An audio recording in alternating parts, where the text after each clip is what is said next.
Welcome, everyone, to this collaborative speaker event. This is brought to you by California State University Northridge in the Department of Religious Studies. I'm here with my colleague Vikas Malhotra, as well as Anil Mundra from the University of California, Santa Barbara. And we are very pleased at Arihant Institute to put on this collaborative speaker event from across so many universities and institutions: Jain One-Sidedness, Anekāntavāda, religious pluralism, and learning across differences. We are going to get started in just a moment. What I wanted to alert you all to is that you are here and you can participate. So it's as if you're in the room with us. We would love for you to put your questions and answers down in the Q&A box. So there is a Q&A box at the bottom of your screen inside the Zoom screen. Whenever you have a question, a thought, or something you want to share, we are going to have time for Q&A at the end of the event, and I welcome you to jump right in and start typing your questions as they come up there.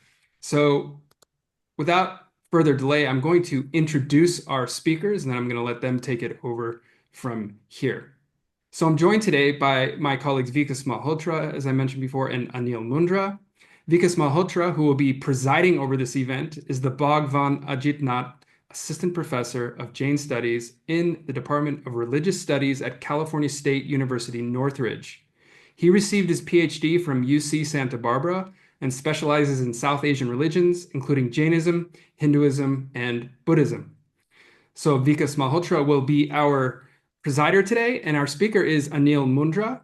He is the Bhagwan Vimalnath Assistant Professor of Jain Studies and South Asian Religions in the Department of Religious Studies of the University of California, Santa Barbara. He was previously the Alka Siddhartha Dalal postdoctoral fellow for the study of Jainism at Rutgers University, New Brunswick. His research focuses on how South Asian philosophers navigate religious diversity, especially in Sanskrit texts, on the classical Jain theory of non-one-sidedness, Anekāntavāda, and that's what we're going to be talking about today. So without further delay, I'm going to hand it over to my colleague Vikas Malhotra, who's going to give us a brief introduction to the topic and then hand it over to Anil Mundra afterwards. Welcome, Vikas. Welcome, Anil. The show is yours. Great. Thank you so much, Chris. Thanks to everybody at the Arihant team to help us to put this together. Thanks to everyone who's here, and thanks also to Dr. Anil Mundra, who's going to be our main speaker today. And it looks like the technical aspect may be working now. I see Anil. Hi, Anil. Are Hi, you? do I seem to have a good, stable, clear connection It now? seems stable now. Yeah, great. Yeah. All right, let's hope it holds out. Okay. So I'm going We'll to go with start. this. I'm going to share my screen and do a short, uh,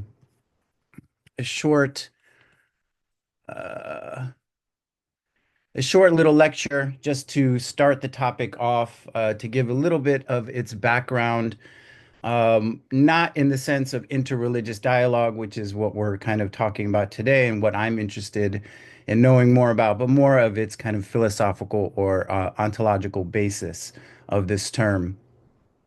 So the topic we're looking at today for this online conference is Anekāntavāda, which means literally non-one-sidedness. Um, and the reason I was kind of interested in this topic right now is because of and why I asked Dr. Anil Mundra to be involved in this is because of it seems we're in very, I would say, perilous, maybe very divisive times. And so I was interested in the question of how this principle that we'll discuss today can maybe offer some tools, or maybe not. Maybe there's limitations to this tool for religious dialogue, but also just dialogue over difference in general. So this is kind of the theme that I wanted to explore today. But before we get into that with Dr. Mundra, I wanted to just, as I said, kind of give the foundational basis of this idea, where it came from, and then pass it over to Dr. Mundra. So as I said, this theory is literally means non-one-sidedness, Anekāntavāda.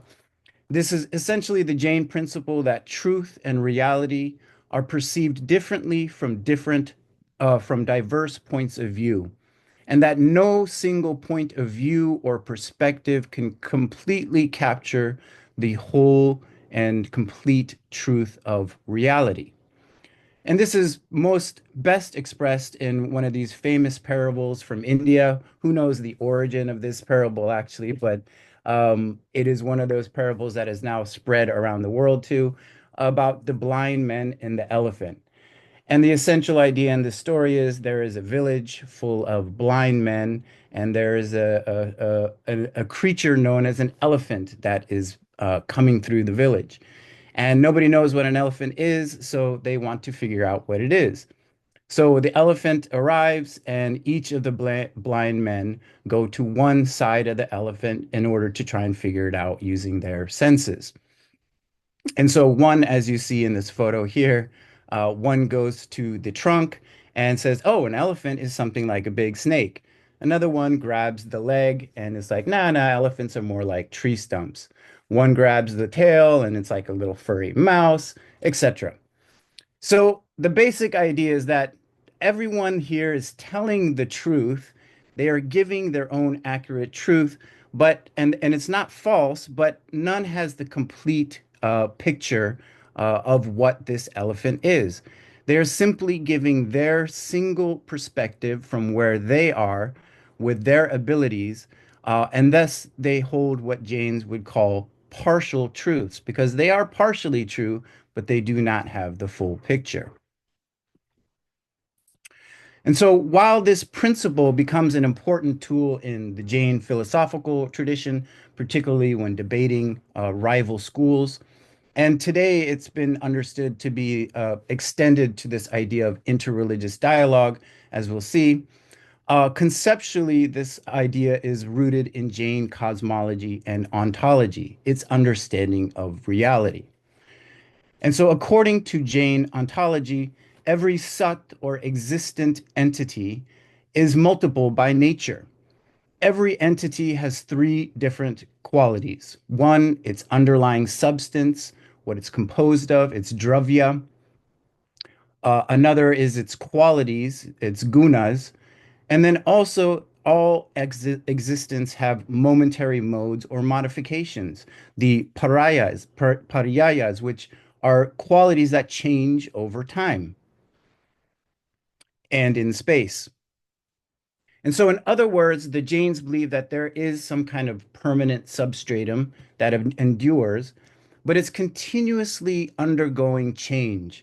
These attributes are always changing depending on an object's time, space, its location, its specific state, etc. So, for example, one of the existence in the Jain universe is the soul, a jiva. And a jiva is something that is said to be eternal and permanent, and every single being has their own individual jiva. And each of these jivas possess certain qualities, such as consciousness and bliss. Inherently within a jiva are these two qualities. But these qualities experience countless changes over time while it is stuck or bound here in samsara, the cycle of death and rebirth. So your soul is constantly changing as it goes through samsara. At some points, it's in ignorance. At some points, it has knowledge. At some points, this consciousness is bounded. And other times, it's liberated, experiencing sorrow. At some points, it's experiencing bliss. So even consciousness is the soul, jiva, is constantly changing over time. This is also true for the second major existent in Jainism, which is matter, ajiva. Matter also has all kinds of attributes. It has a certain form, it has certain color, tastes, but over time, in different spaces and in different states, it also changes all the time at different moments. And so all of this is to really say that because the qualities and the modes of any object are infinite and constantly in changing and in flux, that there is no way for us to do a single observation or a description of an object that can capture an object's entire reality. Just like, for example, right now, you are only seeing me from your particular perspective, from whatever area you are in, with your limited views and abilities. And but you aren't able to see when I was a child and how I changed since then, or when I become an old man and how I'm going to change then. You only have me to see me right now in this one moment in time. So, as an ordinary person, meaning in Jainism, an unenlightened person who has finite human perception, meaning I can only see certain frequencies of light, I can only hear certain frequencies of sound, I have very limited awareness, knowledge, all kinds of physical and mental limitations. Because of all this, I do not have the ability to perceive all aspects of an object at once. I cannot see the full reality of an object. I can only see a slice of time. And so in Jainism, it's believed that there is one group of people that can see the full reality. And these are the enlightened beings, those that have achieved omniscience in Jainism, which is known as a Kevalin. They can see the whole reality from all views, the simultaneous unity and diversity of a being whose permanence and change coexist together. So only these enlightened beings can actually see the full reality from all perspectives, from all angles. In many ways, at least I believe this is why Samyak Darshana, or right faith, is the first jewel of the three Ratna, the three gems, when entering the Jain path. That is to say, one must first cultivate faith in the truth of the teachings of the omniscient Tirthankaras, the enlightened beings in Jainism, because they're the only ones that can see the full reality. We cannot experience that as limited, bounded beings. And so there is a level of faith that has to be there, that what the Tirthankaras are teaching, the enlightened being teachings, is real, because I can't experience it fully right now at this stage in my development. And so, with this understanding, the Jains used this insight to critique rival religious schools for their one-sided views, believing that these other schools held only partial truths, or what they call nayas, or single perspectives. Now, it doesn't mean that these other religious traditions that they're saying that they're totally wrong. In many cases, that's exactly what they're saying. But it doesn't mean that they're completely wrong. It just means that certain aspects are false, but the whole thing becomes false if that one-sided perspective is taken as the whole truth, as the absolute and exclusive validity, if it's given that.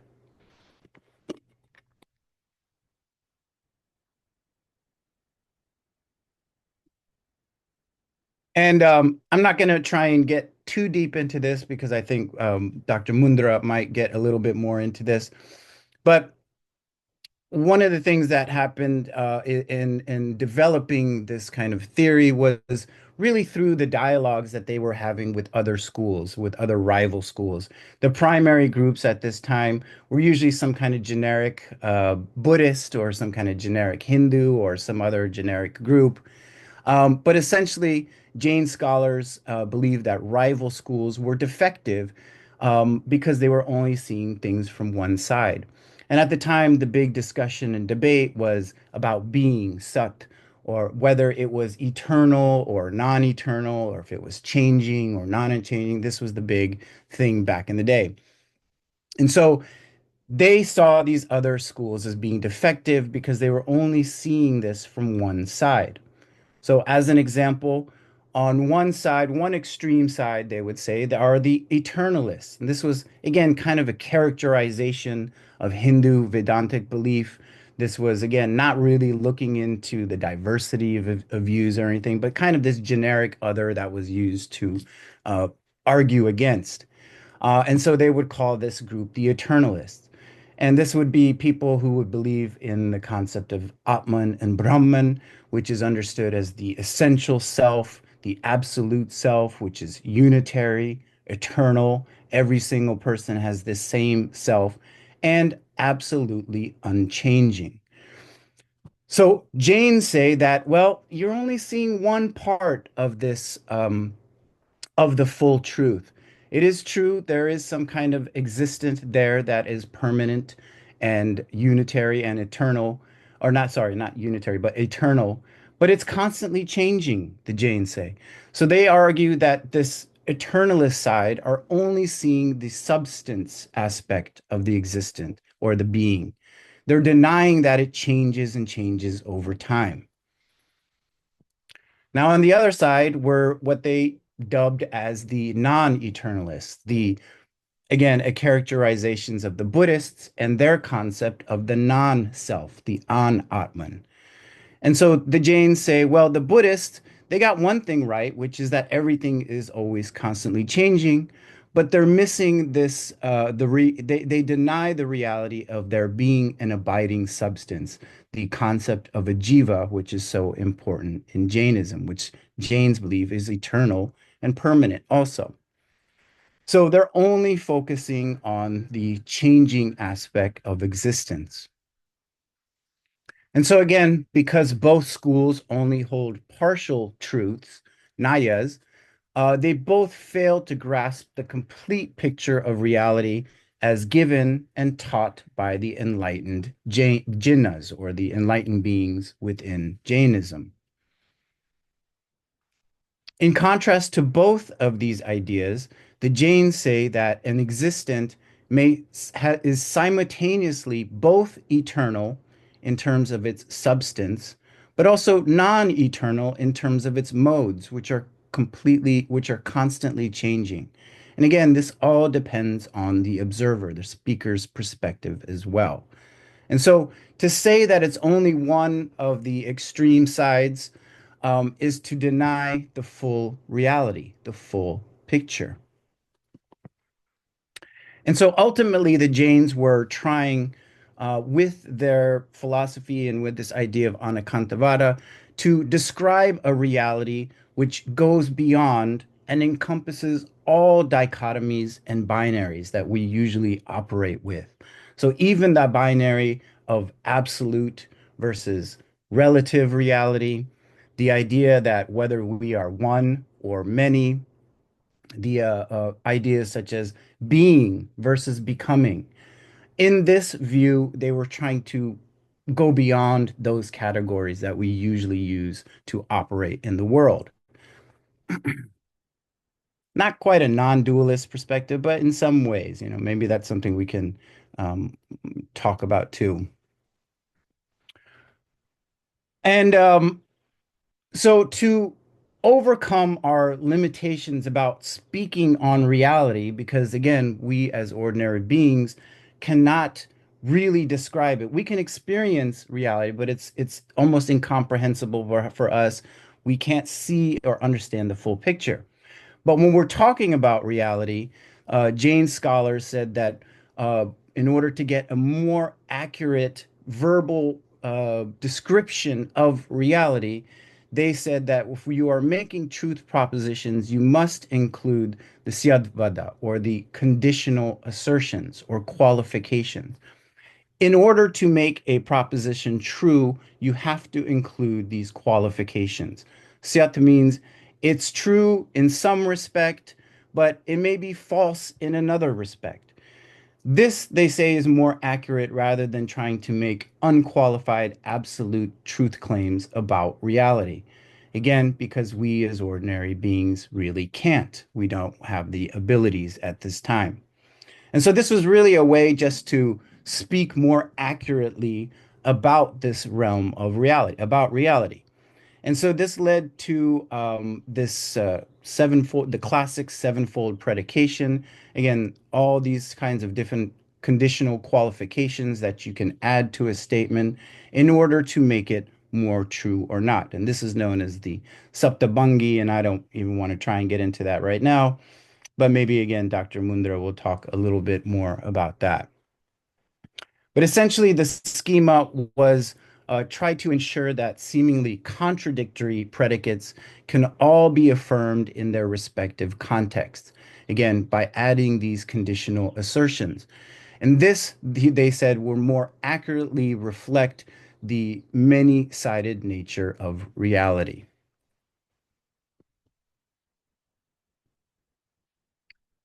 And so, Anekāntavāda, and in conjunction with this concept of Syadvada, of adding these conditional assertions, provides really a sophisticated framework in which all viewpoints are at least theoretically honored as partially true.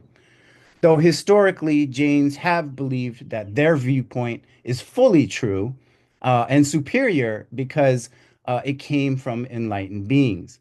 And so this has also been a critique of this idea and this kind of reformulation of Anekāntavāda. But again, this was something I think that we can move through a little bit with Dr. Mundra. Also, this idea of avoiding ekanta or just one-sided views also comes to be seen within Jainism as being in line with the Jain principle of ahimsa or non-violence. And some have now called this a form of intellectual ahimsa, that is, non-violence of thought and speech. Besides action in Jainism, thought and speech is also supposed to be non-violent. And so this means, in this context, avoiding intellectual violence, violence in thought, especially by denouncing or denigrating another viewpoint, and also having absolutism or dogmatism in your own viewpoint, which again is limited. And so proponents of Anekāntavāda claim that practicing this intellectual ahimsa inculcates an attitude of non-absolutism, understanding the relativity of single viewpoints. It also inculcates intellectual humility, that you don't know everything, that you're seeing only things from one particular perspective. And this allows one then to become open-minded. Because truth is many-sided, it has different angles. You can use these different angles for analysis in order to contribute to your own understanding of reality. And so ultimately, this doctrine allowed Jain scholars to engage with rival philosophies constructively. Instead of completely giving an outright refutation and denigrating another system, it was seen that there were elements of truth in these other rival groups. They are recognized and in some cases woven into the Jain framework as being limited or partial perspectives. And today, Anekāntavāda has been kind of reinterpreted in contemporary contexts as a useful approach for fostering religious pluralism and constructive interfaith dialogue. And that's kind of what we want to get in today, to see in the ways that it can be used for dialogue over difference, and in different ways to promote religious pluralism, or what the limitations of this might be. One of the recent proponents for Anekāntavāda that most of you know is Mahatma Gandhi. He was a big proponent of this. So, let's see today. Let's talk to, I'll stop sharing this. This raises some questions, and I'm hoping that Dr. Mundra will give us a little bit more insight, and we can also speak at the end. We'll have some time for questions and answers and discussion, and we can see in the ways that this could be a useful tool or what its limitations might be. So I'll stop there and pass it on to Dr. Mundra. Thank you again, everyone, for being here, and please do write in your questions, and we'll have an interesting talk at the end. Thank you. Okay, thank you so much, Dr. Malhotra. You squeezed a lot in there, and I'm going to try to follow up on some of the promissory notes that you've issued. I cannot promise to straighten out all the questions because there are more than really we could resolve in a lifetime. But I'm going to try to dig deeper into some of the things that you've raised. Um, I'm going to share my screen now here. Um, and as you have heard, I was having some technical difficulties. So please, if I freeze, if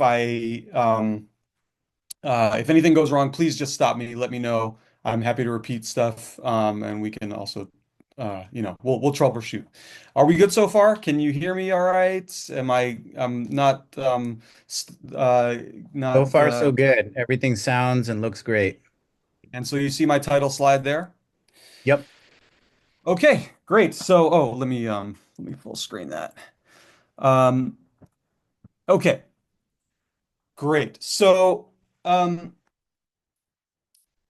Dr. Malhotra said, this is, this very, a lot of folks have cast this ancient classical theory of non-one-sidedness, Anekāntavāda, in modern terms as a kind of religious pluralism. But religious pluralism, and any kind of pluralism takes many forms, and it's understood differently depending on who's using it. And that is also true of the philosophy of non-one-sidedness, as I'll translate, as we've been translating Anekāntavāda. That's true of non-one-sidedness itself. It takes many forms and is understood differently depending on who's using it. So what I want to do is try to bring some clarity and depth to both of these notions, religious pluralism and non-one-sidedness, and to the possible relationships between them. I'm going to argue that the basic connection between non-one-sidedness and religious pluralism is in the idea of learning across differences. So this idea of learning across differences could be understood as the sort of broadest form of religious pluralism. So that is religious pluralism as a commitment to recognize and understand others across lines of religious difference. So that's the definition of two sociologists, Courtney Bender from Columbia and Pamela Klassen from the University of Toronto, in a book that they edited on contemporary forms of religious pluralism. And this definition is also um, uh, inspired by the founder of Harvard's Pluralism Project, Diana Eck, who talks about active engagement with religious plurality. Religious plurality being just the brute fact that there are different religions, different religious ideas and traditions out there. And religious pluralism is active engagement with that plurality, with that difference. So I'm going to talk about an important model of this commitment to engage across difference in Jainism. There's a kind of legendary figure named Haribhadra Suri, who many of you know is at the center of my research on Jainism. And he's thought to have been a monk and a scholar probably in the 8th century of the Common Era. And he's extremely influential in Jain thought and indeed for the history of Indian philosophy in general. You could say that he's really the one who sort of modeled this learning across difference for like 1,000 years of Jain intellectuals who came after him. He's often cited nowadays as a paragon of this. And what I'm going to point to in the writings attributed to Haribhadra is a kind of pluralism that does this, what Bender and Klassen and Eck have said, recognizes, understands, and engages others, in particular by doing this, integrating commonality with difference and integrating oneself with others. That's pretty abstract right now. Maybe you sort of heard maybe that resonates with some of the things that you heard in Dr. Malhotra's mini lecture. But I'm going to now, dig into this. And by the end of this lecture, you should have a pretty clear understanding of what this means, this integration of commonality with difference and self with others. I'm going to try to suggest that Haribhadra's form of pluralism actually gives us an alternative to some popular ideas of pluralism. Whoops. Okay, there we go. So one very widespread model of religious pluralism in the modern West is one that allows for a wide range of religions to kind of do their thing as long as they mind their own business, right? This is more or less the model in US separation of church and state, right? That religions in this model are privatized and insulated from public discussion because it's considered kind of awkward to talk about religion. It's not something you do in polite company, or because if you do start to talk about it, they're so different that you're going to start arguing and no one wants to be disagreeable. So there's a case to be made that this approach, at least in the US, basically goes back to a sort of a Protestant view of religion as something that essentially lives in your heart and should be kept there and not brought out in public, right? And there's a fear that if it does become public, it'll start wars like what you had in early modern Europe, which is, the historical situation that gave rise to the American experiment with religious pluralism. So the idea is we better keep religion behind closed doors, right? In this model. One problem with that approach, I mean, there are good things about that approach. It arguably has managed to avoid religious wars in Europe since that became the norm, and in the US. But one problem with it is that it, in fact, tends to privilege the majority religion as sort of normative and unmarked and neutral, and often only really requires minority religions to closet themselves, right? And so it's like, what does it mean? So keep your religion to yourself. That, like, if your religion is kind of weird, if it's the dominant religion, feel free to bring it out in public. That's a dynamic that you can sort of see if you look very carefully in American culture and history. And that sort of thing, that sort of marginalization of minorities is a risk also with another popular approach that is not afraid of religion being public. This is the second one here at the bottom. It's not afraid of religion being in public because it just decides in advance that there really can't be any conflict between religions because there aren't any actual differences between them, right? Any differences that you think you see are just superficial. They're not real differences.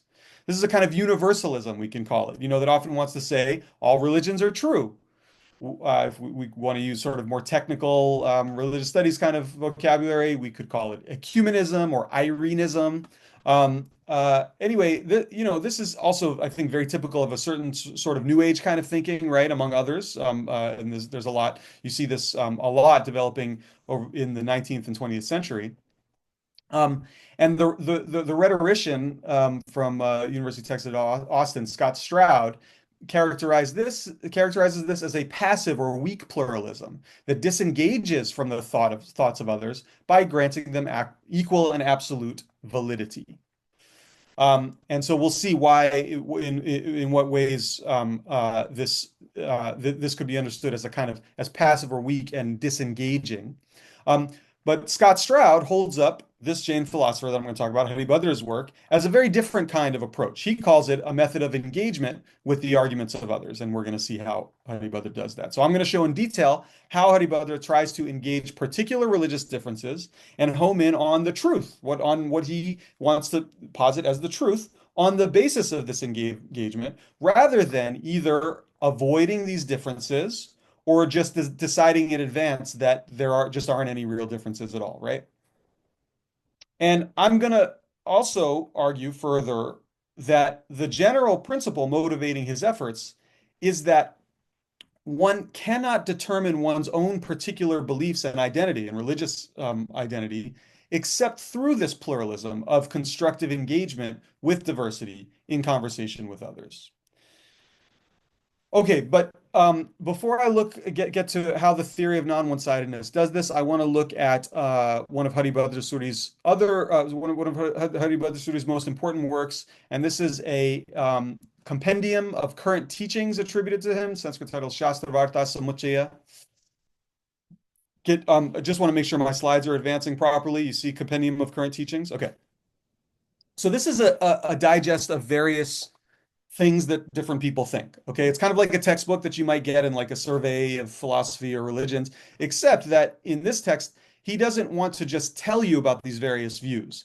He does actually have, he has a separate, very important little work that does just that, just sort of tells you about various views. It's kind of like an Indian philosophy for dummies, or the kind of AI summary that Google AI might give you. If you just sort of Google Indian philosophy, you'll probably see a bunch of bullet points summarizing various branches of Indian philosophy. Although I would say that Haribhadra does a much better job than a chatbot could ever do. But he does have a work that, that he just sort of gives you these kind of bullet points of like different branches of Indian philosophy. But in this text is different. He doesn't just summarize different views. He wants to engage them in order to figure out what is true.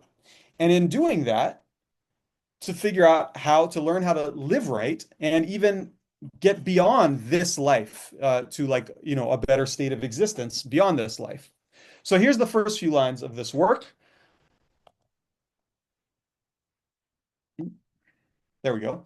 when you hear, he says in the first few lines, he says, when you hear this compendium of current teachings, you can ascertain the main principles in all the teachings.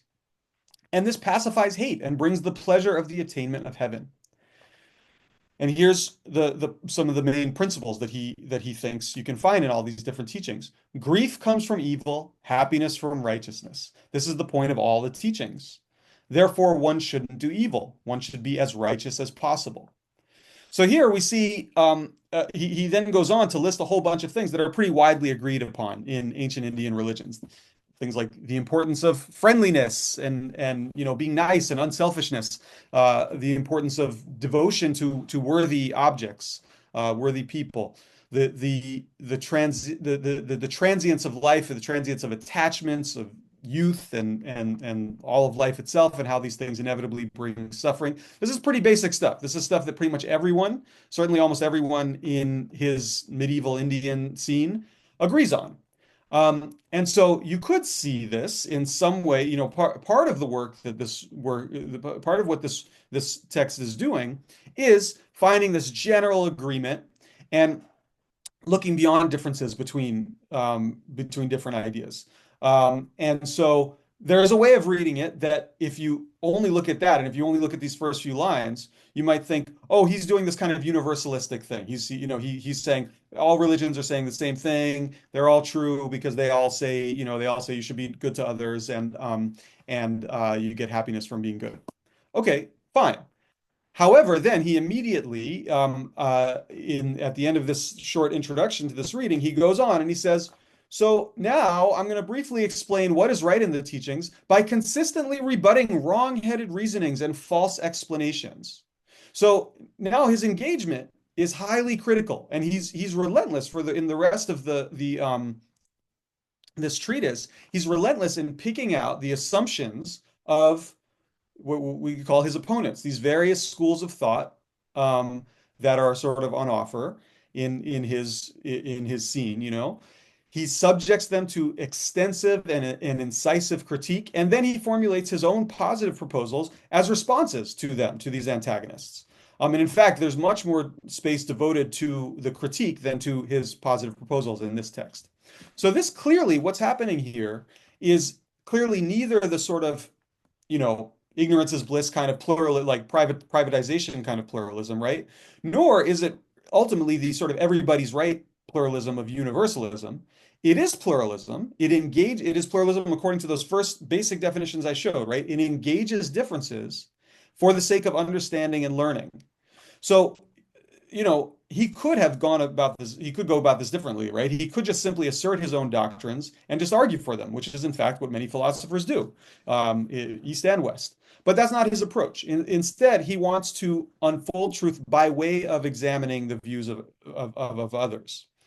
And moreover, as we can see in these first few lines, although he does think there are legitimate disagreements between various teachings that he wants to adjudicate, he also wants to locate some core of agreement between them. So this is one instance of this negotiation that I'm talking about, negotiation of difference and commonality and difference, agreement and disagreement in this case. Okay, so now let's get on to the Haribhadra's theory of non-one-sidedness, Anekāntavāda, and see where it fits in here. So the basic theory says that all things contain opposites. The very same thing contains differences within it, and that you gave several characterizations, Dr. Malhotra, of the theory in your talk, several characterizations that were right and useful, and perhaps, and I don't think you put it exactly this way, that all things contain opposites, but that's certainly, I think that was implicit, and I think hopefully you all in the audience can see how that fits together with the way you characterized non-one-sidedness. So this idea that all things contain opposites is different from a lot of philosophies, right? A lot of philosophies tend to view things as basically unitary, that a single thing's identity has to be singular, not multiple. What it is to be something is to have a singular nature. So the theory of non-one-sidedness instead says that all things contain opposites, and which is why you have to talk about it in different ways. There are all these different ways of talking about and thinking about things and seeing things, right? Seeing the same thing. from different sides in different ways. And one of the pairs of opposites, in fact, that it explicitly names that pretty much all proponents and also opponents of non-one-sidedness explicitly name is this contrary pair of commonality or sameness and difference. That all things are both sort of the same and different from other things. So in Haribhadra's major essay on this, The Victory Flag of Non-One-Sidedness is what it's called, Anekāntavāda, he says, this is a quote here, a thing with both sameness, the Sanskrit word is samanya, and difference, vishesha, is established by experience. We can know by experience that any real thing has both sameness and difference. Why? Well, let me explain. We have awareness of sameness when we say that a pot is a pot with respect to things like pots and so on. So a pot is a pot. The different kinds of pots are pots. There's a sameness of a pot. And there's difference when we say that it's made of clay or silver or copper. So there are different kinds of pots that are made of different things. They're all pots. They're the same in being pots. And there's difference between them in this example that they're made of different things. And also there's difference between pots and cloths, right? So when there's difference when we say a pot is not a cloth or anything like that, that's not a pot. So a pot is a pot is a pot. Pots all have in common that they are pots, and yet particular pots can differ from each other, being made of different materials, right? And pots also differ from things that are not pots. So pots exhibit both commonality and particularity. Commonality amongst themselves, amongst pots, particularity also amongst pots, and also particularity and difference from other things that are not pots. Okay, so far so good. This seems quite basic. And it is supposed to be very basic and commonsensical. That's how Haribhadra Suri presents it. Here's another example that should be pretty commonsensical to stick with pots, but it's somewhat a different example, okay? Suppose you have a gold pot, and then it's melted down and it's turned into a crown. Are the pot and the crown the same, or are they different? Well, clearly they're different because, right, one's a pot and the other's a crown. And we know they're different, Haribhadra says, because someone who wants the pot is going to be sad to lose it in that change. Is going to be sad when, my gold pot that I was using every day to eat my breakfast cereal in has been melted down into a crown that can't hold any of my Fruit Loops. So this person who wants the gold pot is going to be sad to lose it. But someone who wants the crown is going to be happy to get the crown once it's changed. So clearly there is a difference here between the pot and the crown, but there's also sameness. There's also commonality. They're also the same because they're both gold, right? So there is this and Dr. Malhotra put this. We could put this in the terms of Dr. Malhotra put it in terms of talking about their substance. They have the same substance of gold. And so, in fact, someone who just wants gold, right, who's planning to just, sell it at the market price of gold, doesn't care about this change. And that's how we know that, that's how we know that there is a real difference between these things, because some people are happy about this change. And also that there's a real sameness, because some people don't care that there's a change. So some people see these things as the same and will use them in the same way. So there's both real difference and real sameness when you melt down a gold pot into a gold crown and form it into a gold crown. Okay, what does all this have to do with religious diversity and pluralism? Well, in the classical Indian religious scene, Buddhists tend to see only change everywhere. They would look at this, Buddhists would generally look at this and say, see, nothing's permanent. Everything you want is subject to change, like the pot into the crown. That's all that's really real. The only constant is change. Buddhist logicians have a doctrine they call momentariness. Everything is so radically changing at all times that the only real things are these moments that things coming into existence and passing away.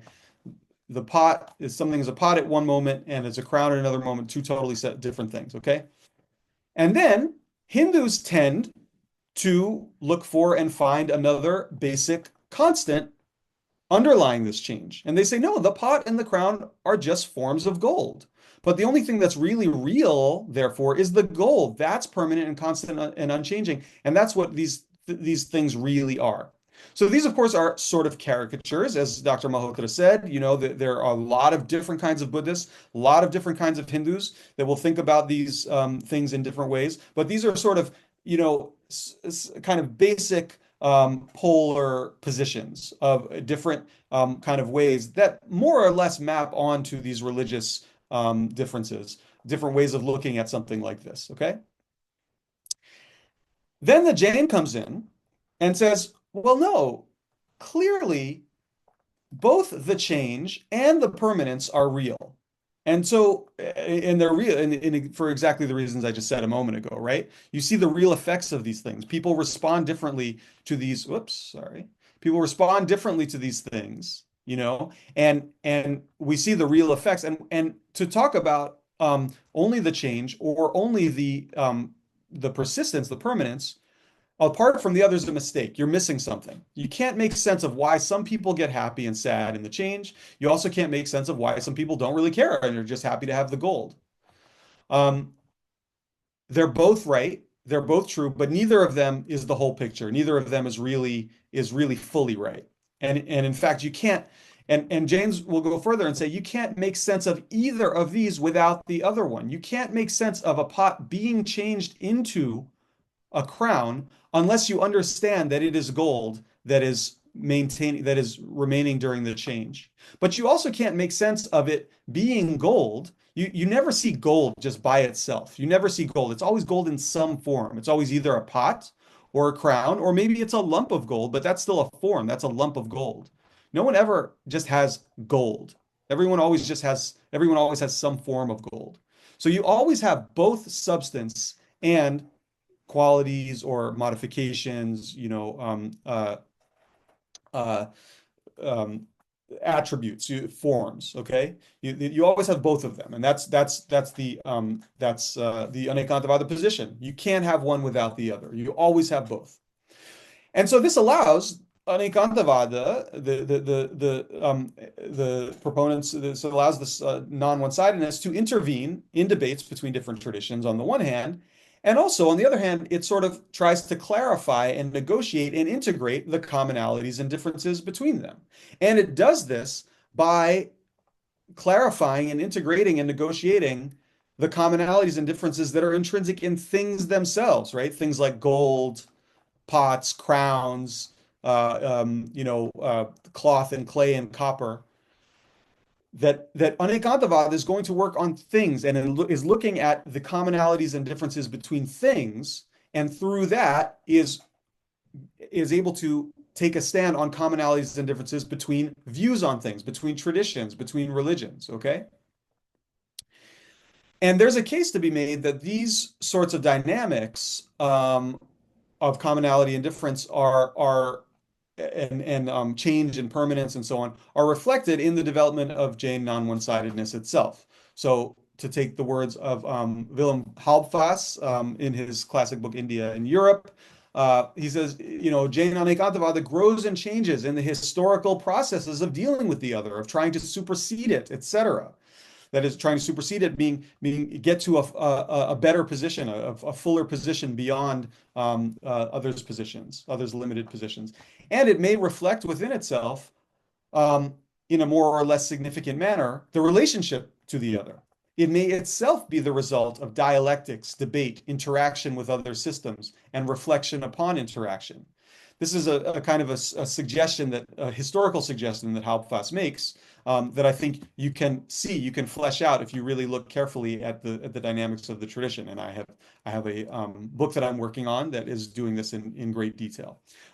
This is what Melanie Barbado names as identity as dialogue, which I think is a very nice label, or dialogic identity construction. That the formation of Jainism itself, and Jain thought and positions themselves are a process of this reflection, this engagement across, this engagement with others. That is, a certain kind of religious pluralism, which I've sought to display in just a few little snapshots of Haribhadra's various engagements with religious others and in his reflections upon engagement.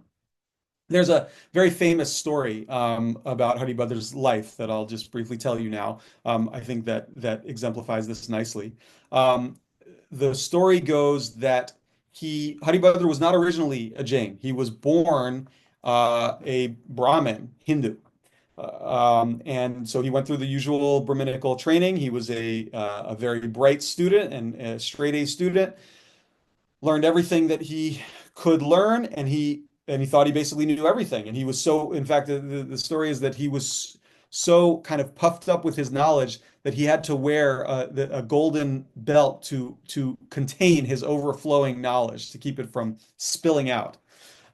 So you see him here in this artist's rendition with this golden belt on in his Brahminical garb.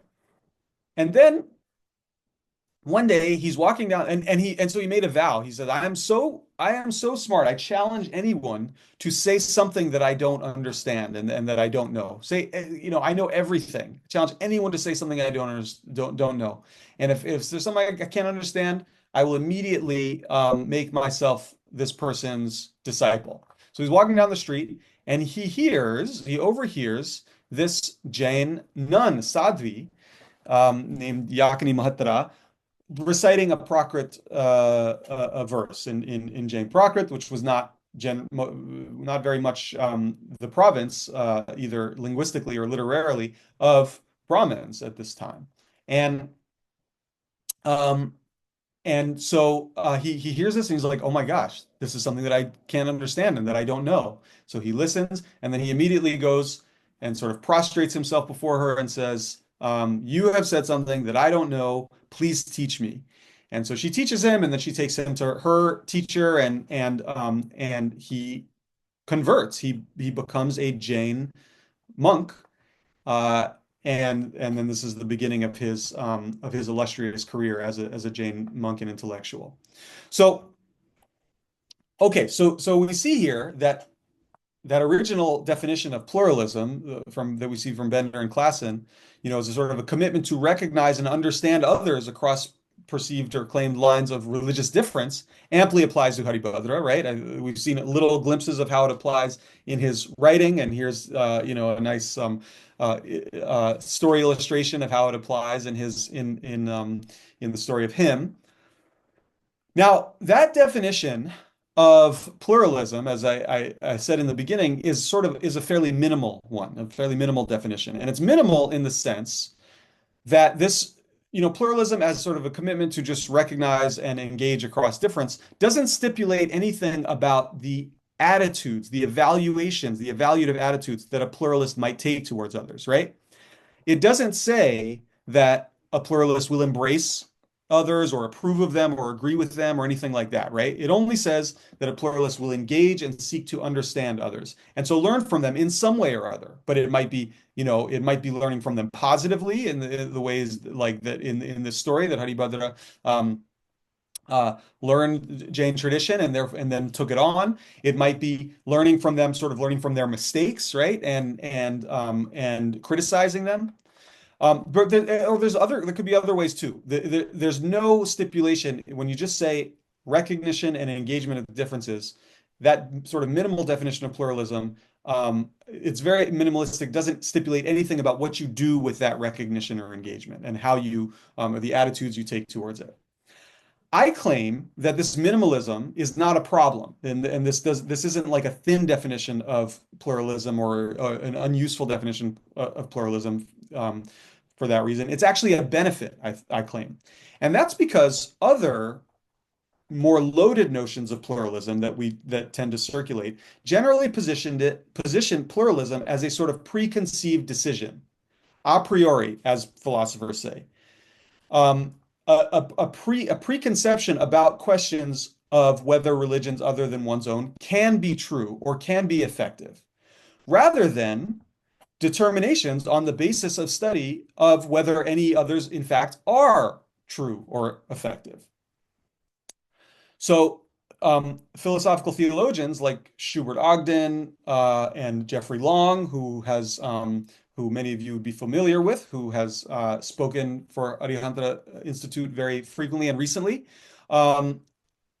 People, including them, have observed that that's no good to make a decision about other religions before engaging with them.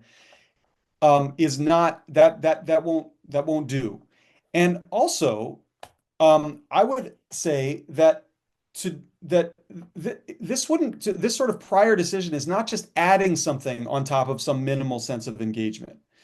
It actually might work against that engagement, because almost by definition, to make a prior decision, a preconceived decision, to have preconceptions about others, limits the scope of what you're allowing yourself to learn. So it's not just like, okay, there's basic, ground level, minimal engagement, very thin engagement, and then you can add on various evaluations on top of that. Actually, adding evaluations, if they're prior evaluations, if they're sort of prior decisions, if you just go and saying, well, you know what, all religions are true. That's just something true. Or all religions except this one are false, and I'm going to now go and look at other religions with this attitude that they're all false or they're all true. That limits the scope of what you're allowing yourself to learn, right? And so what I see in Haribhadra's philosophical approach is that he, in his way of proceeding, seeks to engage particular religious differences and philosophize on the basis of this engagement, rather than issuing sort of blanket judgments about others a priori. And that's arguably a general feature of non-one-sidedness that distinguishes it from the pluralism of universalization or privatization, as I called them, right? Now, of course, some of you are already thinking, well, Haribhadra is thoroughly committed to Jainism at the outset. Although, of course, the message of this story, whether it's true or not, is that, in fact, he wasn't originally committed to Jainism. He changed his mind when he thought he had something to learn from Jainism, and that's the message.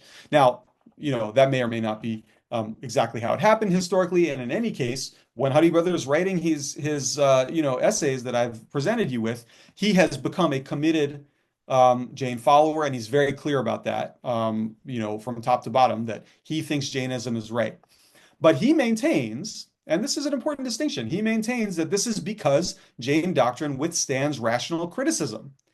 And he allows that others might too, other views, other systems, other religions might also withstand rational criticism, even if it turns out, according to his rational criticism, that a lot of them don't. A lot of them turn out not to be able to withstand a critique. And so he, shows ways in which they fall short, and his engagement with them is done ultimately with a view to strengthening Jain doctrine. But being a Jain does not automatically a priori dictate his or anyone's particular position on the particular truth of others' claims. It's only the critical interrogation of those claims that produces significant conclusions. And that's what I think you can see that if you go carefully through, in much more detail than I've been able to here in this presentation. And this would be a plug for my book, which will come out hopefully in the next few years to go much deeper into these engagements. In any case, this form of pluralism is a lot like what the political theorist Chantal Mouffe has called agonistic pluralism. So another theorist, Jason Springs, has aptly said that this agonistic pluralism entails recognition and engagement of, and at times positively opposing and actively contesting, views and policies that one finds objectionable or stands against. So it takes on the more refined meaning of recognizing those who champion opposing ideas and viewpoints that are perhaps irreconcilable with one's own as legitimate opponents. That's what agonistic pluralism in Chantal Mouffe's view is recognizing others as legitimate opponents. So Haribhadra, for example, has no trouble repudiating what he deems to be false claims, but he wants to do so only by first considering their candidacy for truth, and even non-one-sidedly allowing that they may sometimes be sort of partially right in some way, that they might give some partial knowledge of the way things are. I think another promising rubric would be what Scott Stroud this scholar rhetoric that I mentioned earlier, called engaged rhetorical pluralism. And here's how he explains that. What is rhetorical? Well, if rhetoric concerns how we argue and advocate our beliefs in community with often disagreeing others, Haribhadра's pluralism represents a rhetorical tactic to subsume two extreme but limited views. So we're in a community of people who disagree with us. That is a description of our society. That's a description of Indian society, both modern and pre-modern. That's a description of our world right now, right? And Haribhadra's this engaged rhetorical pluralism allows one to engage with these others, but also to recognize their limitations and the ways in which they're extreme, and to be able to criticize that.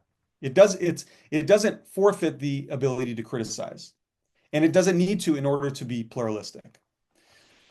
If we want to go beyond the rubric of pluralism altogether, another good label might be Chakravarti Ramaprasad's multiplism, he calls it. This is Ramaprasad's term for a metaphysics and an ethics that seeks to find the balance between granting the integrity of the other and attempting to negotiate beyond otherness. So we're both granting the integrity of the other, recognizing the other as legitimately other, as not just another version of ourselves, that there's legitimate difference, but also trying to find something beyond otherness, some common ground. So we find some classical Indian philosophers and even sort of everyday people nowadays who want, to ultimately dissolve all differences in sort of a sea of sameness, say everyone is ultimately exactly the same, we all really agree, or else, on the other hand, the other side of the spectrum, hardening lines of difference into sort of identitarian boundaries, right, that feed marginalization and demonization. Those people are not like us. They're totally different. They don't deserve the same kind of consideration that we give to us, to ourselves. And I hope to have made it clear that there are other options for navigating difference. And Haribhadra's approaches, which would become extremely influential for Jainism, if not well beyond it, engage differences on common ground, and conversely retrieve commonality from the midst of difference and agreement from disagreement without effacing the difference that enables that retrieval in the first place. That's all I wanted to say. There's surely much more to talk about, and happy to talk about it in questions and answers.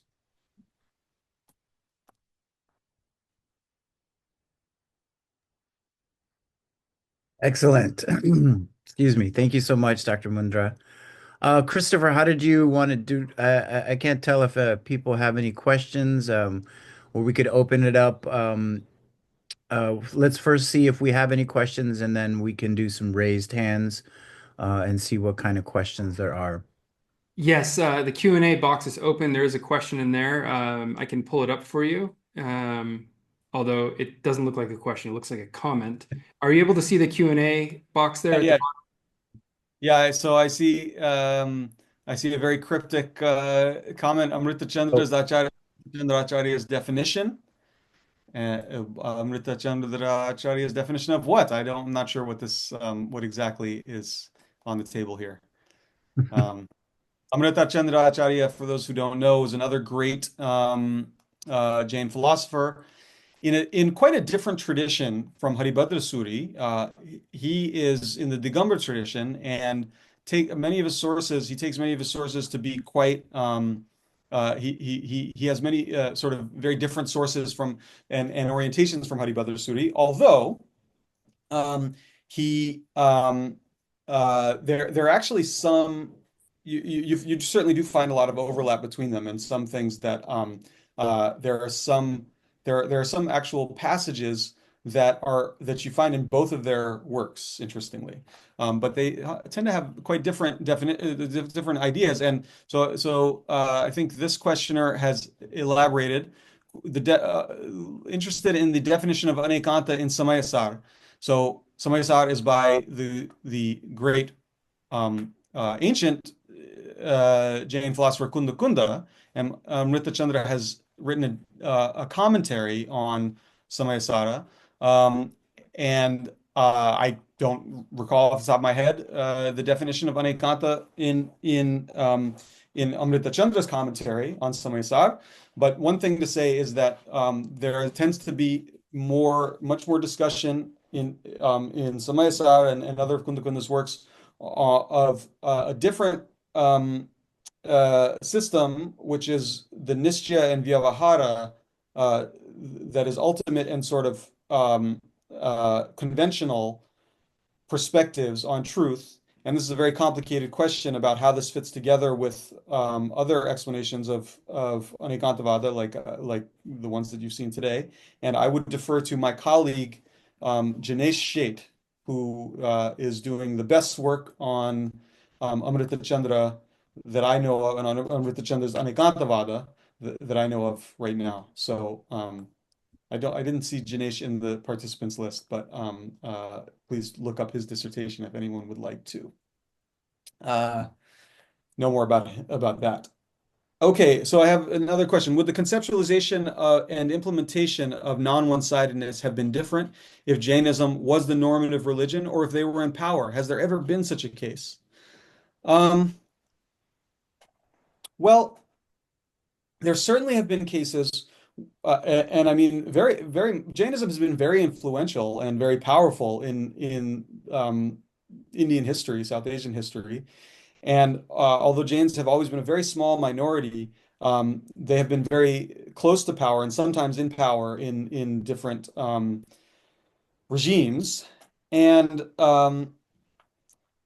there are certainly famous cases of where, Jains have kind of convinced rulers who were not otherwise Jain of some aspects of Jainism, sometimes getting them to convert to Jainism. There's the famous episode of Hemachandra and Kumarapala, and also of Akbar's Jain advisor convincing Akbar to outlaw the Mughal Emperor Akbar, who was not himself a vegetarian, but he prohibited the slaughter of animals on certain days, thanks to his Jain advisor. So certainly, I'm sure there have been ways in which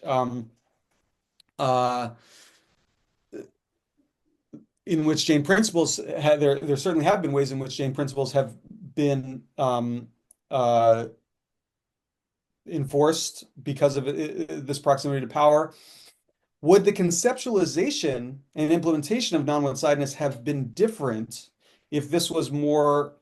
Well, I would say that I think I actually do think that some of the ways in which Anekāntavāda has been conceptualized and applied have actually been in the modern period have actually shifted a lot exactly because of Jain influences.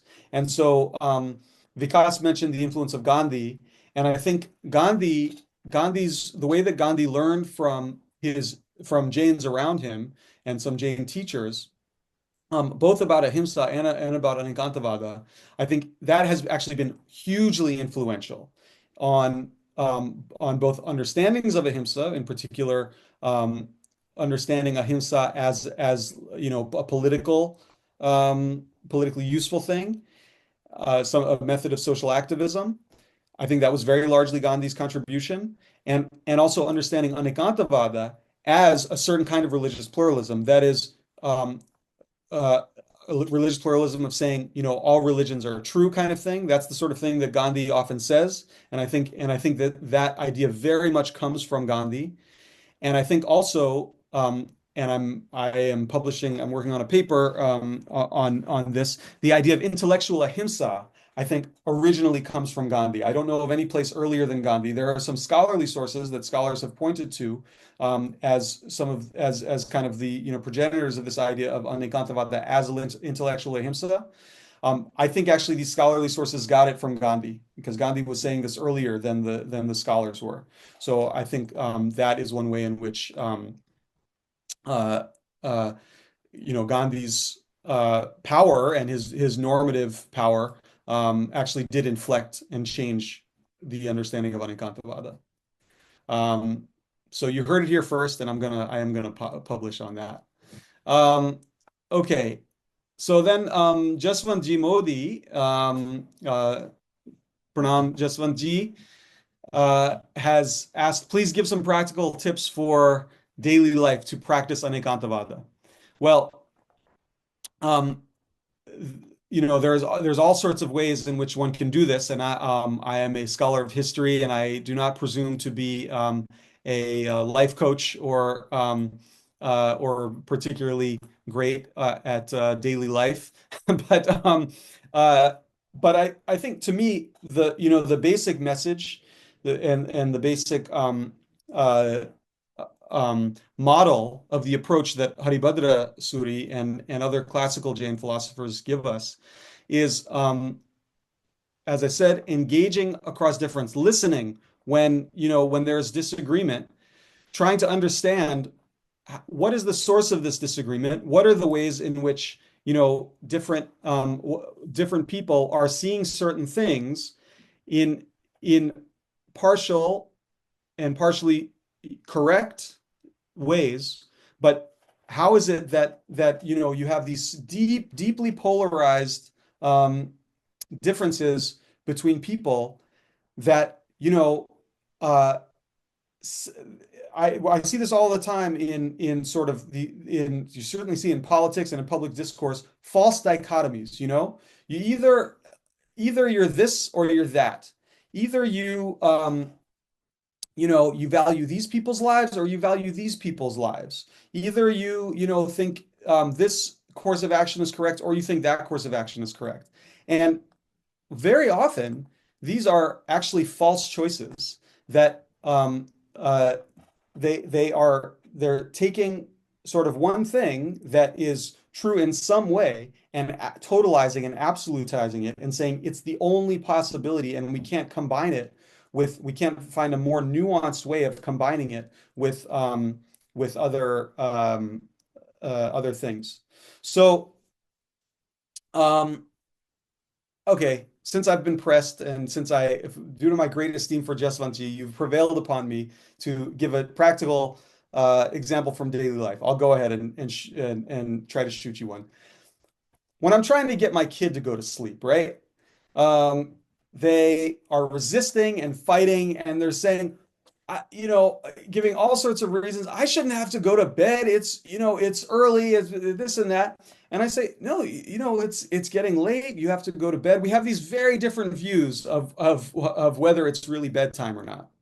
And sometimes, he'll say something to me like, you just you're just so mean and you just want to make me suffer and you just want me to sleep all the time and never do anything fun. And clearly that's not the case. I don't want him to sleep all the time. And I also know that it's not the case that he wants to be awake all the time. And he only wants to ever be awake playing and having fun. Clearly the truth is that I want him to sleep at the right times and I want him to have fun and be awake, having fun and enjoying himself at the right time. But we have to find where is the right time, when is the right time for bedtime. Now, this doesn't give a recipe. What I've just said, just saying Anekāntavāda, just invoking Anekāntavāda, saying, that there's sometimes a right time for sleeping and sometimes a right time for waking, does not automatically give you, poof, a recipe for when is the right bedtime. That has to be understood through engagement with, well, when does he get tired? What does he want to do while he's awake? When can that be finished? What time does he need to wake up? There are all sorts of nitty-gritties that have to be taken into account in order to actually find the right solution, the right bedtime. There's not a sort of a prior, and that's why I say it's only through engagement and discussion that can be found. There's not sort of a prior one-size-fits-all solution. And that's true of much more difficult scenarios too. Okay. Hey, Dr. Mundra, can I just jump in for 1 second? For this next question, which I think follows up kind of what also Dr. Modi is asking, which is the practical. This is a question I too had, was about the practicality of this view. And I think maybe you could jump to Jonathan's question, which kind of gets to my point, if you see his in the chat. In terms of very kind of divisive issues um, out there, such as abortion, or I'm teaching actually a class this semester on ethical issues, and we're looking at some of these issues, Palestine and Israel. Um, how practical is this in those type of situations for having a common dialogue over um, seemingly inseparable bridges that can't, or gulfs that can't be bridged, Yeah. um, and also people's well-being being, first and foremost. What do you see in terms of strengths of Anekāntavāda in particular, maybe limitations? And Yeah. then just also a tangent question, which is because I don't really know too much about Haribhadra, I was just curious if he was ever physically engaging and debating with others, or if this was all just kind of like a mental exercise, or was there an actual physical engagement? Because I feel like those are two different things when you actually physically engage another. Sure. And there's some value in that rather than just being kind of a mental game or a mental exercise. Yeah. And also, if there were any examples where, by engaging with the other, that he did ultimately change his mind about something, post becoming a Jain, like, any examples like that. Well, we don't. Okay, so about the that question, so there's a lot of questions there, but we just don't know really the history. We don't have his writings prior to becoming a Jain, so we don't know about how he changed his mind. We don't. It's very hard to settle the chronology. We can't really see. I mean, he has a lot of works. There are a lot of works attributed to him, so someone could try to try to chronologize them and see if he changed his opinions, over the course of his works through this intellectual engagement, at least, in his writings. Um, but I mean, to me, that would just be philologically, that would be a fool's errand, frankly, that we just really don't know. It'd be too hard to settle a chronology of his works to really see those dynamics. There are these stories about him, and in some of the stories, he is indeed debating with others, very much so, and actually engaged in debates. And those are some of the very famous stories about him. And but we don't necessarily want to take those stories as exactly paradigmatic of how we should debate with others, because those stories end up with the loser being plunged into vats of boiling oil, and therefore losing their lives. And he supposedly did this to some 1400 Buddhists that he bested in debate, and so then he therefore had to go write 1400 works to atone for those. So that's not that is a model of what we don't want to do. Um, uh, Now, okay, applying it to political situations like uh, uh, Jonathan has oh, and sorry, just about the historical thing. I saw the question about was he ever engaging with Islam, with Muslims? Not in any of his writings, and that's because it seems like his writings were, if he was writing in the 8th century, there wasn't much of a presence of Islam. I mean, Islam had just come into existence at that time. So, and there were some, there were some Muslims in South Asia, but it wasn't a major presence. And it's an interesting kind of puzzling fact that, in fact, Sanskrit intellectuals just did not engage with Islam intellectually for many hundreds of years after Islam became a major presence in South Asia. Not totally clear why. So then later, it's really only much later writers that they do start to engage with Islam to some extent, but not as thoroughly as they do with other South Asian streams of thought. Okay. Now, how do we apply this to hot button political things like, Israel-Palestine, abortion? I am not going to weigh in on those, partly because it has become dangerous to do so. We're in a situation, we're in a moment right now where if you say something you say something nuanced, if you stake a position on, say, Israel and Palestine, you could be by stating some position in favor of something, you could be taken as being against something else, which is basically something that is interpreted by the U.S. government as being dangerous, that your anti-position or your pro-position is dangerous, well, because your pro-position is taken as being against some people that we consider to be our allies or whatever, and then you could get depending on your citizenship status, or maybe not depending on your citizenship status, you could be detained or deported. And that, I'll just say that is an example of one-sidedness, of Anekāntavāda. The fact that it is currently not possible. I've seen some of the things that some people have been detained for, and it is clear that the way they're being interpreted is in a one-sided way, that somehow, because of some positive position that they've put forward, something that they've said, it's been totalized and understood by governmental authorities to be sort of one-sidedly something or other. And then that's resulted in their detainment. So that is the problem. That is a problem, and that's a problem that Anekāntavāda can help with, is saying actually, to be pro-Palestine and pro-Israel is a false dichotomy.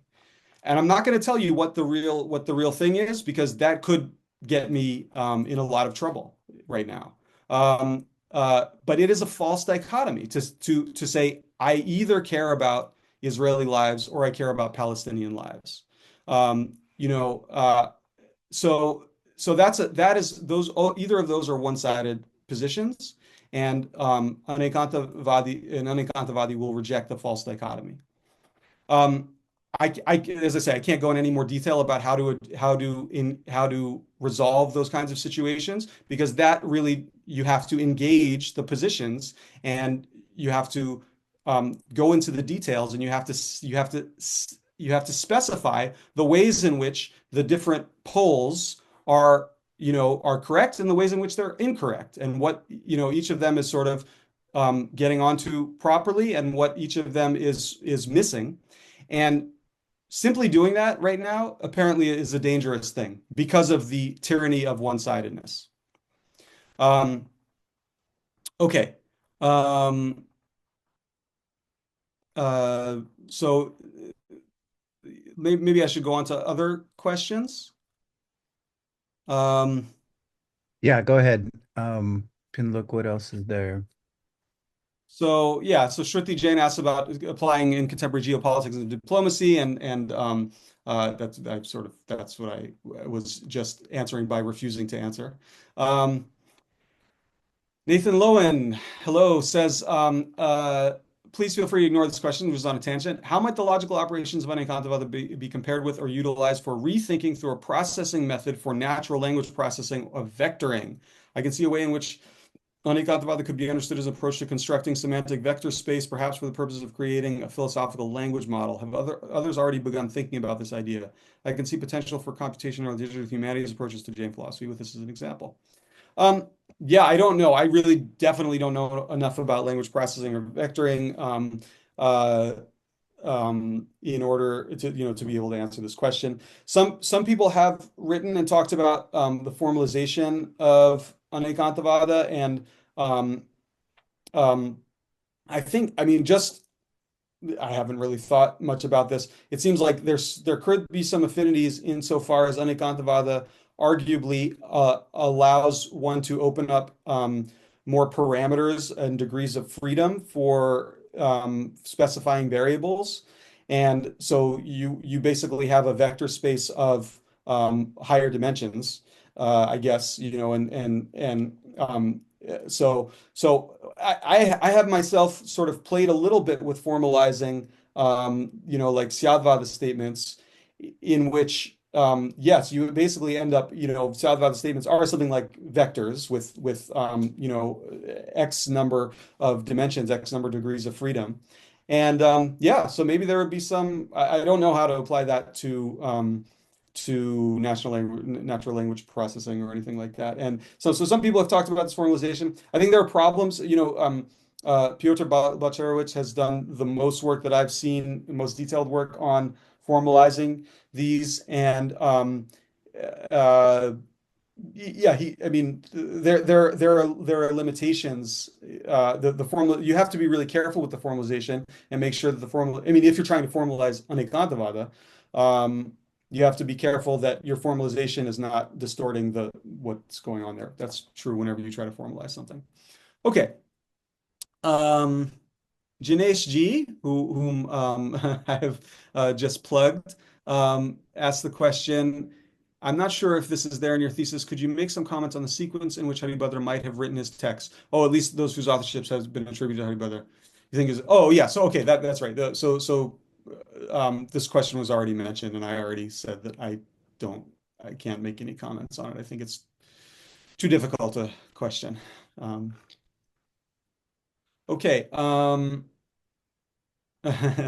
And just one G says that my example is maybe indeed news he can use applicable to his 2.5-year grandson.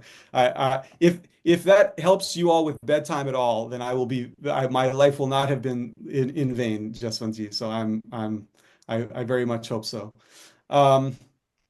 It should be said that Anekāntavāda is a method of rational engagement, very much so. At least Haribhadra certainly considers that. And insofar as 2- and 3-year-olds and toddlers, in my experience, don't have very highly developed rational capacities yet, it may or may not work very well with your grandson. But I do think it is a good thing to train them in. I think it's never too early to start training them in. Well, what you've just said is kind of true. In the sense that yes, it is fun to be awake and be playing, and no, you don't need to sleep all the time. But you're going too far when you say that you don't want any bedtime at all, don't want to ever go to sleep, and you will find soon that you will get very sleepy and it'll be time to go to sleep. And then you're going to be mad in the morning because then you're going to be tired. There's my practical advice for how to do it. Okay, so Shruti asks, is there no work written by any scholar yet on intersections of Anekāntavāda and diplomacy? I'm sure there are. I cannot think of any off the top of my head, but I'm sure there are.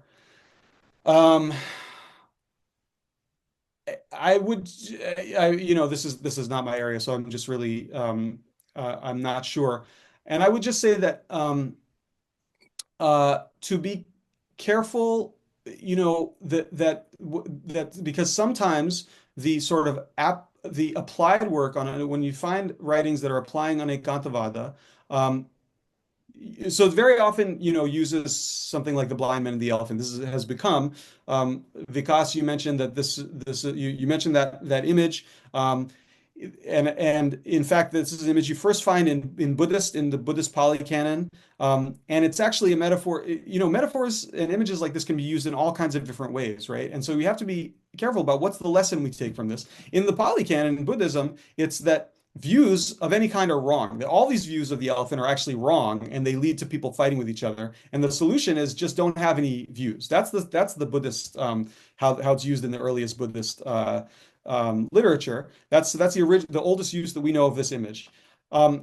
That is not how people usually use it these days, and that's not how Jains tend to use it. And Jains start using it, they started using it many centuries ago, and they use it in a different way. But nowadays, it's often used as kind of like everyone's right, so there's no need to really argue or discuss about anything. Just let everybody have their own kind of view. That would be basically the private. That would be something like the universalization view of pluralism that I gave you. And I don't think that's very useful for diplomacy. If you can also take the blind man and the elephant, many people do, in the sort of privatization model. Look, they're just going to fight about this, so everyone just keep their own, keep their own views to themselves. And that's also not very useful in diplomacy. So I do think that, we need to take the image in the right way, understand Anekāntavāda in the right way as actually engaging with these differences to try to find a robust solution. Okay, that's and I think we're running out of time, so And I think that's pretty much all the questions. Chris, Yeah. you want to intervene here? Yeah, I think we're good. We're out of time. So much thanks to Dr. Mundra for being involved in this and really interesting discussion. I think we can really continue on for another hour or so. It will be interesting to. I'm looking forward to seeing your book and seeing what comes in there. But yeah, it will be interesting to see how people begin to apply this towards diplomacy, and I think there is an avenue for that. And as you said, in the context of really engaging the other, which is in many ways how one strengthens your own position is through this engagement. And so I do hope to see more of that rather than this kind of really divisiveness. But it involves actions and it takes people having good intentions, coming to the table and actually trying to come to the truth, which I don't think a lot of people are really open and willing to do that these days. So maybe that's an area where that can be changed. Just having this as a basis that there is a truth and that there are multiple angles to it. Having that as the basis, I think it does allow for that to happen. So I think this will be a continued conversation. Thank you again. Thanks to everyone who came and all the questions. Thanks to Professor or Dr. Miller also for being part of this. I don't know if you want to close out with any other statements, but thank you everyone for being here. Yes, thank you so much, Professor Malhotra and Professor Mundra. It was a wonderful event, and the audience engagement was outstanding. I can only tell you from this side, looking into the audience, I can just see how diverse of an audience we had here today. We had your students, we had a lot of members of the Jain community here, our graduate students, a number of our colleagues and scholars. It was really an outstanding participation on their part as well. So I thank the audience for all that, and to both of you for an outstanding event. You make it so easy for me to be here and to learn from you both. And I look forward to future collaborations with both of you. Thanks to CSUN Department of Religious Studies as well as UCSB, your department as well there, Professor Mundra. And we'll look forward to seeing you all soon. Jai Jinendra. And Jai Janendra, everyone, thank you so much for everyone's involvement. And please take care out there.